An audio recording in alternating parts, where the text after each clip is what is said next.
Recently, while I was looking around for ideas for the next video, I came across this really interesting website that features this really nice 3D spiral image gallery.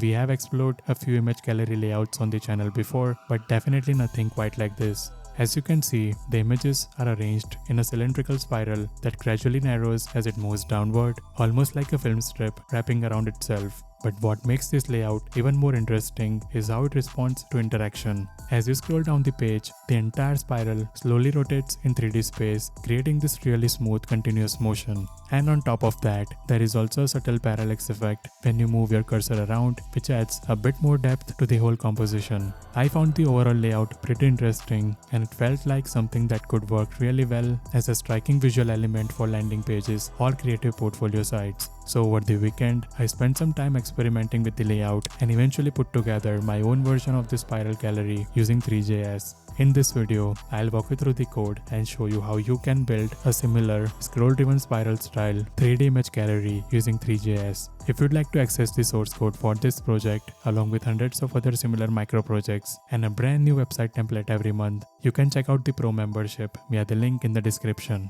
And if you find my work helpful, make sure you leave a like on the video and subscribe to the channel if you haven't already. Alright, let's get into the code.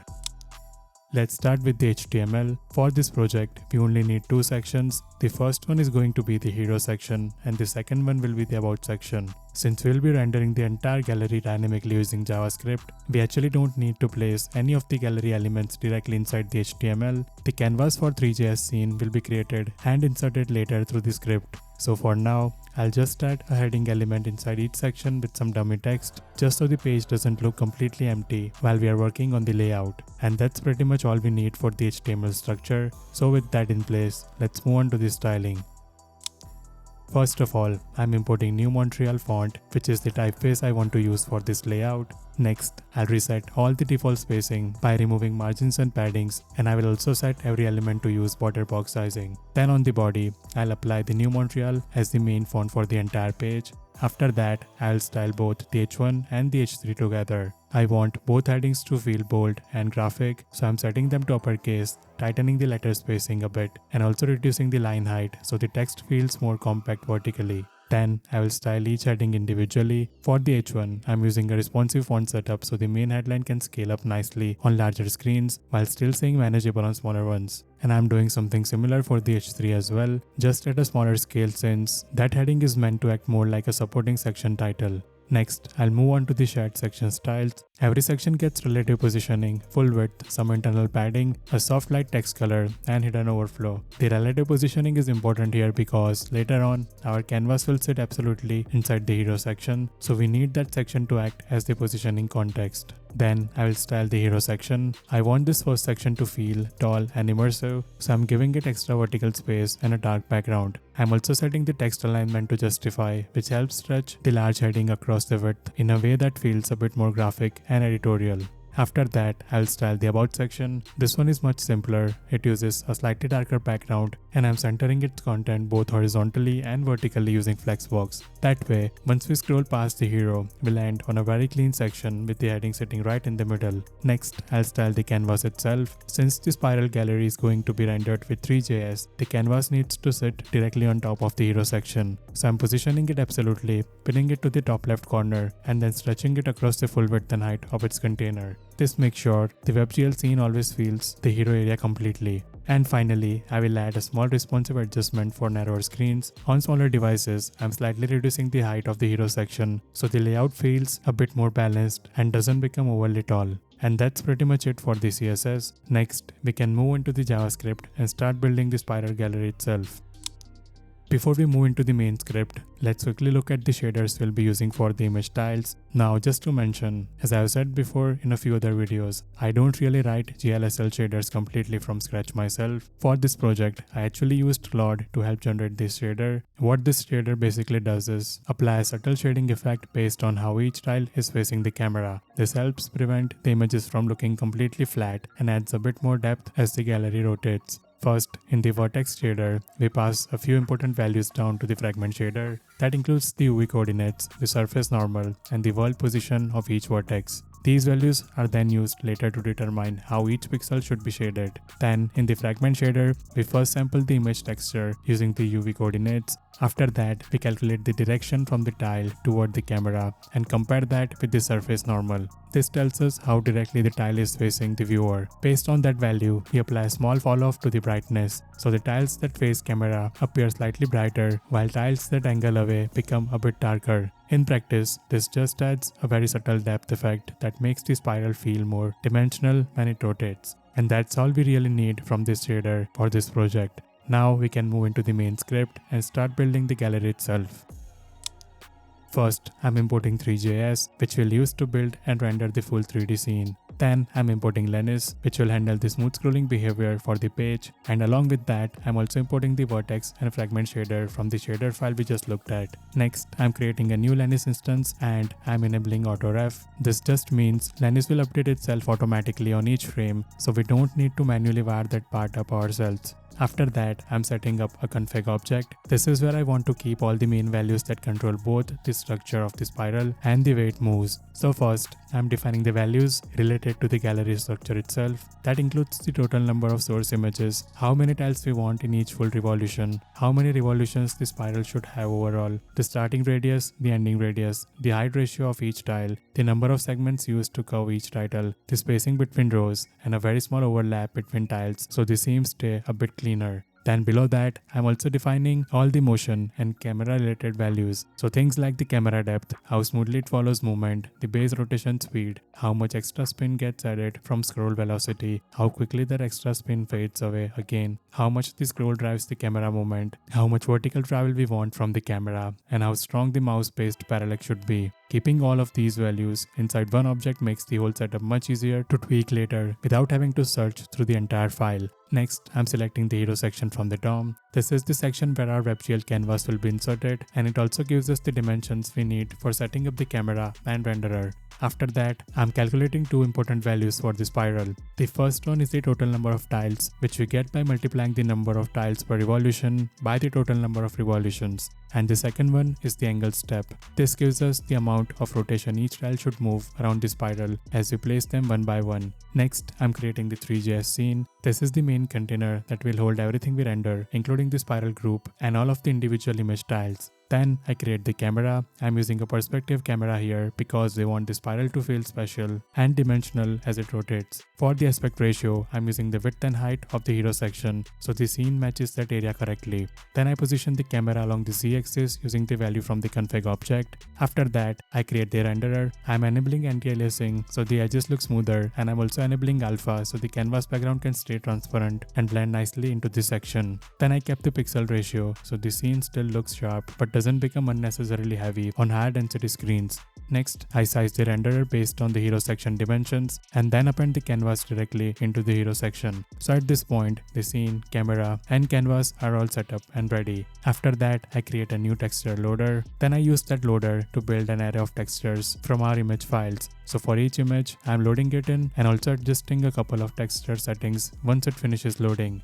First, I update the min filter so the images scale more smoothly when viewed at different screen sizes. And then I also enable the maximum anisotropy supported by the renderer. That helps the textures stay a bit cleaner when they are viewed at an angle, which is especially useful here since all of these tiles are wrapped around a spiral in 3D space. Next, I create the camera position uniform. This is just an object that stores the camera position as a vector and later will pass this into the shader material. That way, the shader can always know where the camera is and apply that subtle facing based shading correctly. After that, I create an array called tileEdgesVive and I initialize it with a starting value. This array is going to store the vertical edge positions for all of the tiles in the spiral. We'll use it to figure out how the tiles should stack downward as the spiral grows. So next, I loop through the full tile count and calculate those edge positions one by one. Inside the loop, I first calculate the progress of the current tile across the full spiral. Then using that progress value, I interpolate between the starting and ending radius. This means the spiral begins wider and gradually narrows as it moves downward. From that radius, I calculate the arc width for the current tile, and then from the arc width, I derive the tile height using the height ratio from the config. Finally, I push a new vertical edge value into the array. This new value is based on the previous edge, while also accounting for tile height and spacing between rows. So by the time this loop is done, we have a full set of vertical edge positions that describe how the spiral should descend. Next, I create a new Three.js group called Spiral. This will act as the parent container for every single tile in the gallery. And once that group is created, I add it to the scene. Now we can start building the actual tiles. So I create another loop that runs through the full tile count again. This is the loop where each curved image tile actually gets generated and positioned. Inside this loop, I once again calculate the progress for the current tile. Then from that, I calculate the current radius, the arc width, and the tile height. And after that, I also calculate the tile angle. This tells us how much of the circular path each tile should cover, with a very small overlap added in to help close tiny gaps between neighboring tiles. Next, I calculate two more values. The first one is center Y, which gives us the vertical center position of the tile using the two edge values we already calculated earlier. And the second one is slope, which is just the difference between those two edges. That slope allows the tile to subtly follow the downward path of the spiral instead of sitting perfectly flat. After that, I create three empty arrays, one for the positions, one for the UV coordinates, and one for the indices. And I also store the segment count from the config object. These arrays are what we'll use to manually construct the geometry for each curved tile. Next comes the nested loop that builds the actual vertex data. The outer loop runs over two rows because each tile is essentially made from a top edge and a bottom edge. And inside that, the inner loop runs across all of the segments from left to right. For each point, I calculate an angle based on its position across the width of the tile. Then I use sine and cosine to place that point around the curved arc. For the vertical position, I use the row offset along with the slope value so the tile follows the spiral's downward direction. And finally, I push the matching UV coordinates as well so the texture knows how to map correctly onto the geometry. Once all the vertex positions are created, I move on to the indices. This next loop connects those points into triangles. For each segment, I grab the current vertex and corresponding vertex below it and then use those values to build two triangles. Those two triangles together form one quad section of the tile. So by the end of this step, we have built the full triangle structure needed for that curved strip. Next, I create a new buffer geometry. Then I assign the position data to it, assign the UV data, and set the index data as well. After that, I call compute vertex normals so the geometry has the normal information needed for the shader shading to work properly. Once the geometry is ready, I create a new shader material. Here, I pass in the vertex shader and fragment shader from earlier. Then inside the uniforms, I pass the current image texture as map and the shared camera position object. For the texture, I cycle through the loaded images using the module operator. So if there are more tiles than source images, the images can repeat across the spiral. And finally, I set the material to render on both sides since these tiles can rotate and be viewed from different angles. Next, I create a mesh using that geometry and material. Then I position the mesh vertically using the center Y value we calculated earlier. After that, I create another small group for the tile itself. This group lets me rotate the tile around the Y axis independently before adding it into the larger spiral. So I rotate the tile group using the current tile index multiplied by the angle step. Then I add the mesh into that tile group and finally add the tile group into the main spiral group. And this entire process repeats until the full spiral is built. Once all of the tiles are created, I calculate the overall spiral height. This is based on the final vertical edge value and will use it later to control how far the camera should travel as the user scrolls. Next, I create two variables for interaction. The first one stores the current scroll position and the second one stores the current spin velocity. Then I set up a len scroll event. Inside that callback, I update the scroll position using the current page offset, and at the same time, I take len scroll velocity and multiply it by the value from the config object to generate the rotational velocity for the spiral. So faster scrolling gets more rotational energy, which then gradually fades away later. After that, I create a few variables for the mouse interaction. I am storing the raw mouse position as well as the smoothed versions of those values. Then I add a mouse move event listener. Inside it, I normalize the cursor position so both the X and Y values sit in a balanced range around the center of the screen.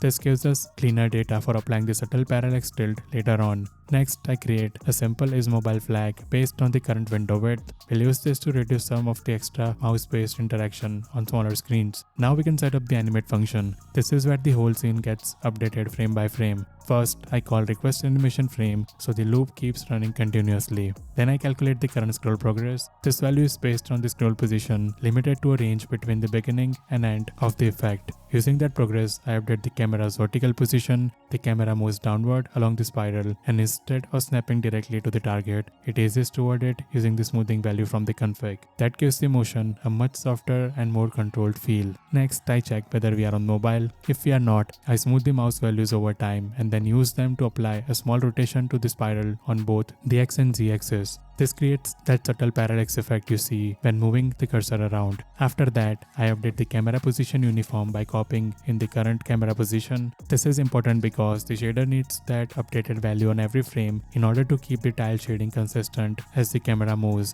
Then I rotate the spiral around the y-axis. This rotation combines a constant base speed with the extra spin velocity coming from scroll input. And right after that, I reduce the spin velocity using the decay value so the spiral gradually settles back down after each scroll movement. Finally, I render the scene using the camera, and once the animate function is defined, I call it so the whole system starts running.